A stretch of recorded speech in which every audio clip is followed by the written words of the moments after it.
بس کی سیٹ۔ بہت سال پہلے ہمارا ایک بیٹ مین بشیر ہوا کرتا تھا، جو کہ سادگی میں اپنی مثال آپ تھا۔ ایک مرتبہ کا ذکر ہے کہ ہماری یونٹ ایک طویل جنگی مشق کے سلسلے میں کھاریاں کے قریب ایک علاقے میں موجود تھی۔ پاک فوج کے حاضر سروس افسر لیفٹیننٹ کرنل ضیاء شہزاد اپنی ایک تحریر میں لکھتے ہیں، دوران ایکسرسائز ہم نے ویکینڈ پر گھر جانے کا پروگرام بنایا۔ بشیر سے کہا گیا کہ ہمارے لیے بس کی ایک سیٹ کا بندوبست کرے۔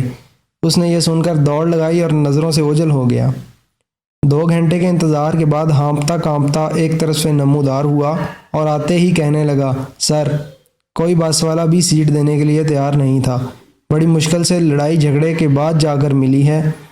ویکینڈ پر عموماً رش کی وجہ سے ایسا ہوتا تھا، جو کوئی غیر معمولی بات نہیں تھی۔ ہم نے اسے شاباش دی اور تیار ہونے کے لیے ٹینٹ میں چلے گئے۔ کچھ دیر بعد باہر نکلے تو ہماری نگاہ سامنے موجود سچ مچ کی سیٹ پر پڑی، جس کے ساتھ بشیر کھڑا مسکرا رہا تھا۔ یہ دیکھ کر ہم نے اپنے سر پر ہاتھ رکھ لیا۔ مت پوچھیے اس روز گھر تک پہنچنے کے لیے ہمیں کتنا کٹھن سفر طے کرنا پڑا۔